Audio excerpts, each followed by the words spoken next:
Alors Macao, c'est vraiment juste une destination pour les flambeurs avec des budgets illimités? Franchement, quand on pense à cette ville scintillante, on s'imagine tout de suite des sommes astronomiques et un luxe presque intimidant. Mais est-ce que c'est vraiment toute l'histoire ou juste la partie émergée de l'iceberg? Pour comprendre d'où vient ce mythe, il suffit de regarder les chiffres. Cette région génère littéralement 7 fois les revenus liés au jeu du mythique strip de Las Vegas. 7 fois. Avec de telles statistiques en tête, c'est tout à fait normal de penser qu'une simple balade va vider notre compte en banque en quelques heures. Eh bien, bienvenue dans ce décryptage visuel. Notre mission aujourd'hui, c'est d'examiner les faits, les petites astuces locales et les itinéraires testés et approuvés pour faire voler en éclats cette réputation hors de prix. Oui, c'est totalement possible de dompter cette incroyable métropole sans se ruiner. Au programme de notre exploration, on va d'abord s'attaquer au mythe du luxe, puis on parlera de la logistique avec les transports gratuits, les meilleures attractions à 0 $, comment se régaler avec un tout petit budget, dénicher des hôtels à moins de 100 $, et enfin, on construira ensemble notre itinéraire idéal. Première étape donc, la déconstruction de ce fameux mythe du luxe.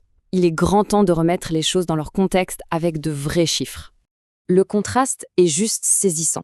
D'un côté, on a ces immenses complexes 5 étoiles, où une seule nuit peut facilement frôler les 700 $.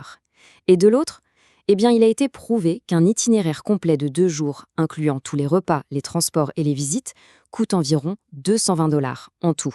Un week-end complet d'exploration coûte une fraction du prix d'une seule chambre de luxe. Passons au point numéro 2, comment se déplacer gratuitement. Le transport, c'est typiquement le genre de gouffre financier caché en voyage, mais ici, la logique est totalement différente. L'astuce ultime, en fait, elle commence avant même d'arriver. Plutôt que de chercher un vol direct qui va coûter une petite fortune, la stratégie la plus intelligente, c'est d'atterrir à Hong Kong.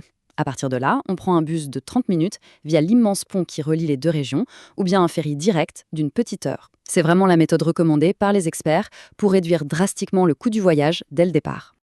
Et une fois sur place, regardez un peu la magie des navettes de casino. Ces méga complexes mettent à disposition des bus ultra modernes pour transporter les visiteurs depuis les terminaux d'arrivée. Le prix, 0. C'est 100% gratuit. C'est le hack ultime pour se déplacer d'un point à un autre. Et si on doit vraiment aller dans des coins un peu plus isolés, le bus public ne coûte qu'environ 6 patacas, donc le budget transport frôle le néant. Ce qui nous amène à notre troisième point, les meilleures attractions, celles qui ne coûtent absolument rien. Parce que oui, on peut profiter de cette ville à fond sans ouvrir son portefeuille.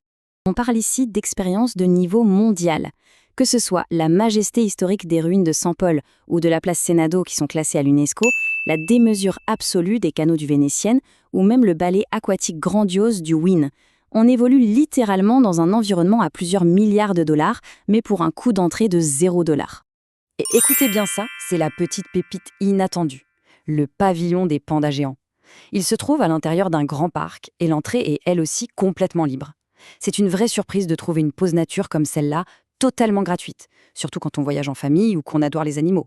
Quatrième étape, et c'est très certainement la plus savoureuse. Bien manger avec un tout petit budget. Petit point historique avant de passer à table. Il faut savoir que la cuisine macanançaise est largement reconnue comme la toute première cuisine fusion au monde. C'est littéralement 400 ans d'histoire servie dans une assiette. Un mélange fascinant entre les ingrédients chinois et les traditions coloniales portugaises. Le spectre des choix est immense. Bien sûr, on peut s'attabler pour déguster des dim sum étoilés à 300 $. Mais honnêtement, la véritable âme de la ville se trouve dans la rue. Des petits pains aux côtelettes de porc hyper frais ou des tartes aux œufs encore chaudes pour 1,25 $.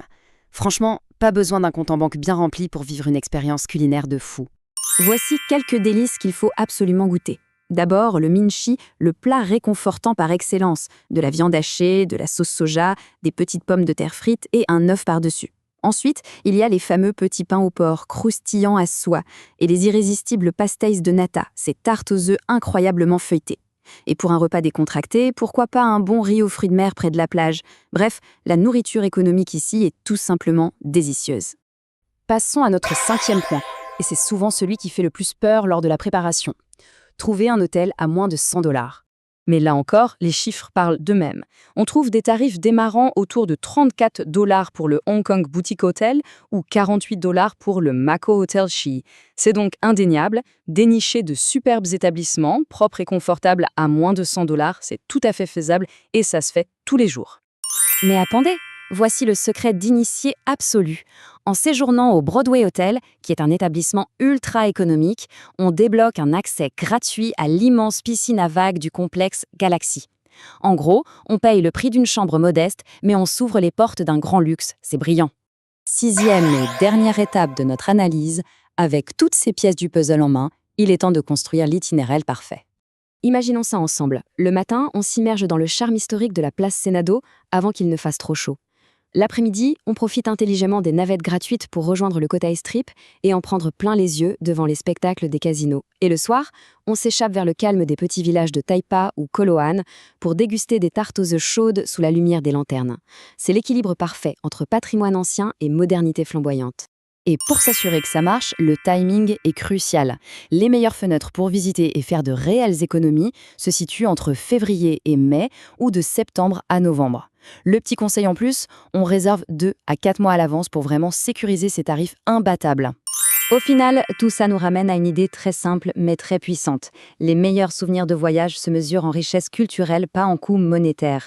Manger une simple tarte aux œufs à peine sortie du four au coin d'une ruelle vieille de plusieurs siècles, c'est souvent bien plus gratifiant que de dormir dans une suite facturée des milliers de dollars. L'âme d'une destination, on la trouve dans ces choses les plus simples. En comprenant bien toute cette logistique, les portes de cette métropole fascinante s'ouvrent en grand, sans aucune restriction liée à la taille de notre portefeuille. Alors, avec toutes ces clés et ces astuces en poche, qui sera le prochain voyageur à partir conquérir cette ville éblouissante ?